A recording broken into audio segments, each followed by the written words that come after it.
until she popped up somewhere new. It was a place covered in soft yellow sand, and it was next to a glistening blue sea. It's a lovely sandy beach. Olive looked down and saw she was wearing flippers.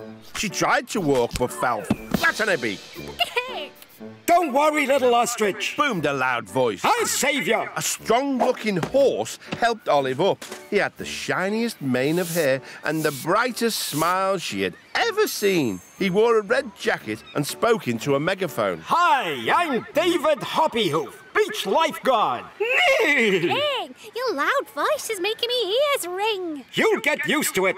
I'm always here, so if anybody gets into any trouble on this beach, I will rescue them. Well, you're a real hero. Just doing my job, boomed David as he proudly combed his shiny hair. Just then, Olive heard a cry coming from the sea. 2 tigers were in trouble. Their claws had punctured their rubber dinghy. Help! We're sinking. David, those tigers need your help. But David had disappeared. Olive couldn't see him anywhere. Then she noticed a very funny-looking sandcastle. Olive shook her head. Why are you pretending to be a sandcastle, David? Those tigers need you to rescue them. I can't. But that's your job. You're the beach lifeguard. I was only pretending. I've always wanted to be a lifeguard, so I borrowed this outfit. The truth is, I never rescued anyone. David started to cry. You see, I hate the water. It makes my hair go all frizzy. Help! We're still sinking! Olive spotted David's huge comb and a surfboard lying nearby. What comb? A surfboard? I think I may have an idea. David and Olive grabbed the surfboard and using David's comb as a paddle, they paddled out and rescued the tigers. Hooray! You're our heroes! They paddled back to the beach. David didn't get a drop of water on his shiny hair until... There you go, my tiger friends. Back safely on dry land. As David lifted the tigers onto the beach, he started to wobble. And then he toppled backwards into the sea. Oh, your hair looks different, exclaimed Olive. I love it. It's so big and it's so bouncy. It's really beach chic. Excuse me, came a stern voice. It belonged to an even bigger horse. He really did look like a lifeguard. My name is Big Jim, and I am the lifeguard of this beach. What are you doing with my megaphone? I'm sorry. I only borrowed it so I could pretend to be a lifeguard like you. Big Jim smiled. I think you should keep it. After seeing you bravely rescue those tigers, I think you would make a great assistant lifeguard. Why, thank you, beamed David. He was thrilled. He couldn't believe his dream had finally come true. And now you've got the perfect beach haircut as well, said Olive. They all laughed, and as they did, Olive realised it was time to go. Typical Olive, daydreaming again, said her mum. Heck, actually, I've been helping Hoppyhoof the lifeguard. Your head's been in the sand too long, dear, said Olive's dad. Her little brother laughed. But Olive wasn't listening. She was already dreaming of her next big adventure. Popped up somewhere new. She could hear some tinkly music. It was coming from a little white van that was parked nearby, and Olive could see all sorts of things inside the van. Oh, those look tasty, exclaimed Olive. Olive was wearing a white overall and a special paper hat. She could hear strange grunts coming from inside the van. Hello? Are you all right? asked Olive, and she reached in through the window to help. Up popped a very cold lady. Thanks, shivered the lady. I'm Millie Vanilla. I'm Olive. Pleased to meet you. Oh, you're cold. You need to warm up. Oh, no. If I do that, my ice cream will melt, and I need it for a birthday party. Ice cream? Yes. It's a very tasty treat, and I don't want to boast, but my ice cream is the very best. She reached into the freezer and scooped some ice cream into a cornet for Olive to taste. I add a secret ingredient, whispered Millie, and she stuck a stick of chocolate on top. Olive licked the ice cream. It's very tasty. Like I said, the very best. Now I mustn't be late for the party. Would you like to help me? Oh, yes, please. Olive jumped into the van and they drove off. They were nearly there when Olive heard a bang. The van stopped with such a bump that all the chocolate sticks fell out of the window. Olive and Millie got out to see what was wrong. One of the tyres was completely flat. All the air's leaked out. But Millie was more worried about the big brown puddle on the ground. What's worse, all my chocolate sticks have melted in the sun. What am I going to do? At least we still have the ice cream. But how can I get to the party with a hole in my tyre? Olive looked through the ice cream van window and saw the cornets and cherries. Cornets? Cherries? I think I may have an idea. She bit the end off a cornet and stuck it in the hole in the tyre. Then she scooped up the melted chocolate and poured it in through the hole. When the tyre was full, Olive plugged the hole with a cherry. Oh, good as new. Thanks, Olive. And so, with the tyre fixed, they drove to the party. The children cheered as Olive and Millie handed out ice cream cornets, but the birthday boy looked puzzled. Where's my chocolate stick? He asked. Millie began to sniffle. He only likes ice cream with a chocolate stick stuck in it. Well, never mind. Olive told the boy. This is the very best ice cream. Not without the chocolate stick, it isn't. He noticed the mended tyre. Hey, if I can't have a chocolate stick, can I have that cherry? Oh, not that one. Cried Olive. But before Olive could stop him, the boy pulled the cherry out of the tyre. Chocolate sprayed out of the hole, splashing everyone and everything. Oh, no. Said Olive. But then she heard the birthday boy laughing.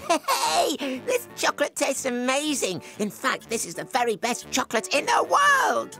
Surprised, Olive and Millie tasted their ice creams. Yum! Yum. I don't want to boast, but he's right. Boasted Millie. Which makes this the very best ice cream in the world. Everyone laughed, and as they did, Olive realised it was time to go. Typical Olive, daydreaming again. Said her mum. Actually, I made the very best ice cream in the world. Your head's been in the sun too long, dear. Said Olive's dad. Her little brother laughed. But Olive wasn't listening. She was already dreaming of her next big adventure. Until she popped up somewhere new. Olive was in a beautiful garden on a hot summer's day. There were brightly coloured flowers everywhere and there wasn't a cloud in the sky. Ah, what a lovely place to be. Suddenly, a little old lady in a large sun hat hurried past, muttering and groaning as she walked. Oh, hello, I'm Olive. Are you okay? Oh, I'm just so tired. Said the lady. My name's Mary. I've been working in my garden all morning. It's hard work keeping a garden in such fine shape, you know. And what a fine garden it is. But don't you want to just relax and enjoy the sunshine, Mary? Of course, but the hot sun has dried out the ground, so the flowers have no water to drink. That's why they're wilting and drooping. Oh, I see. I've been trying to water them all day, but my watering can has this hole in the bottom, and the tap is at the other end of the garden. By the time I reach the flowers, all the water has leaked out. Look! Apart from doing a rain dance, I'm not sure what to do.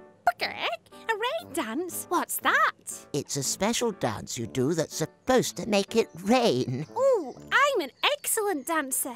Let's give this rain dance a try. Okay, it's worth a go. So Olive and Mary danced around the garden, trying to make it rain. They danced and danced in the hot sun until they were so tired that they couldn't dance anymore.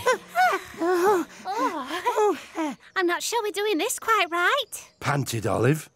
No, and now it's not only the flowers that are thirsty, but that I can fix. Said Mary as she went off to get them both a drink. She soon returned, carrying 2 large glasses of lemonade, each with a straw in it. Olive was so thirsty, she drank it all down in one go. Delicious. Exclaimed Olive, feeling immediately refreshed. If only it were this easy to help my thirsty flowers. How are we going to get the water to them? Olive noticed the straws in their drinks. Straws? Thirsty flowers. I think I may have an idea.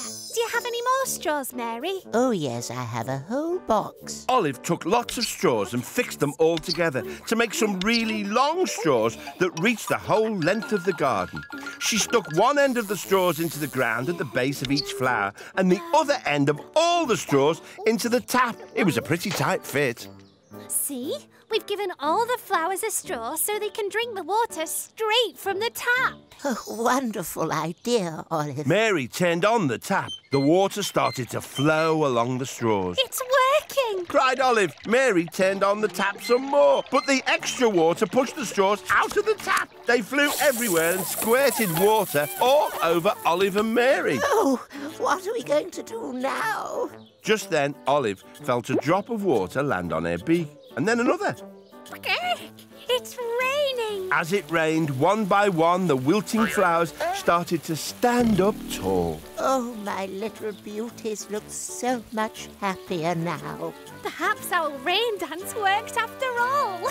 They both laughed, and as they did, Olive realised it was time to go. Typical Olive, daydreaming again. Said her mum.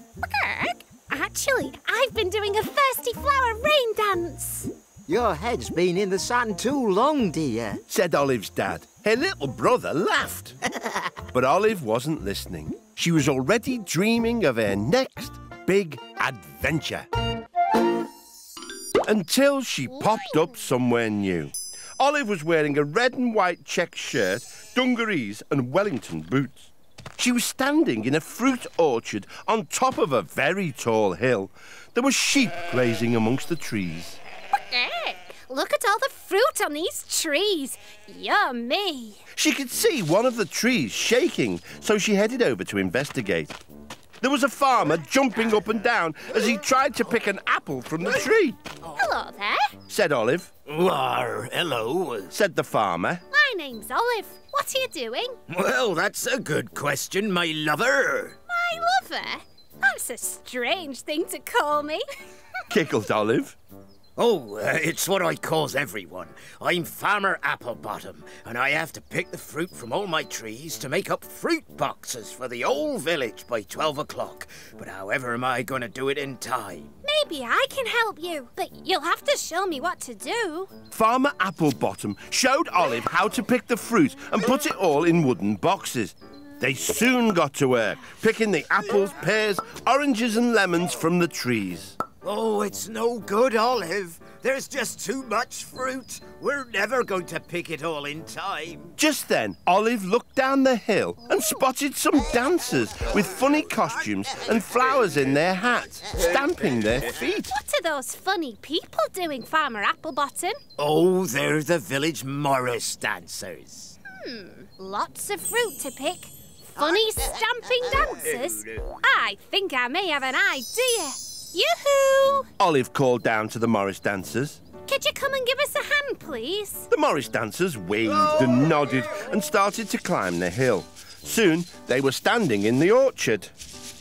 If we all dance in a ring around the trees and stamp our feet really hard, we should be able to make the fruit fall to the ground as the trees shake. Oh, right you are, my lover, said Farmer Applebottom. OK. 1, 2, 3, go!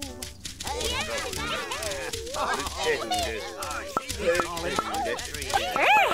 think it's working. As the last piece of fruit fell, the Morris dancers left to practice back in the village.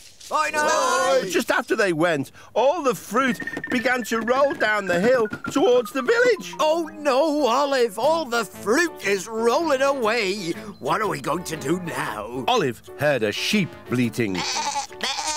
Jump on a sheep, Farmer Applebottom. We're gonna chase the fruit down the hill, and you'll need to grab a branch too. A branch, my lover? Use the branch to knock the fruit into people's houses. They both climbed onto sheep and chased after the fruit, knocking the fruit into each house right through the front doors.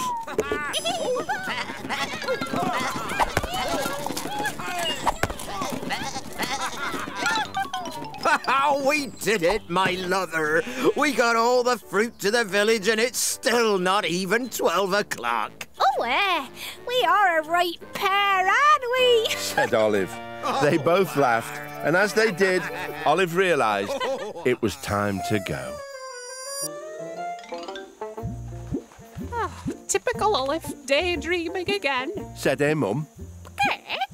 Actually, I've been picking fruit in an orchard. Your head's been in the sand too long, dear. Said Olive's dad. Her little brother laughed. But Olive wasn't listening. She was already dreaming of her next big adventure.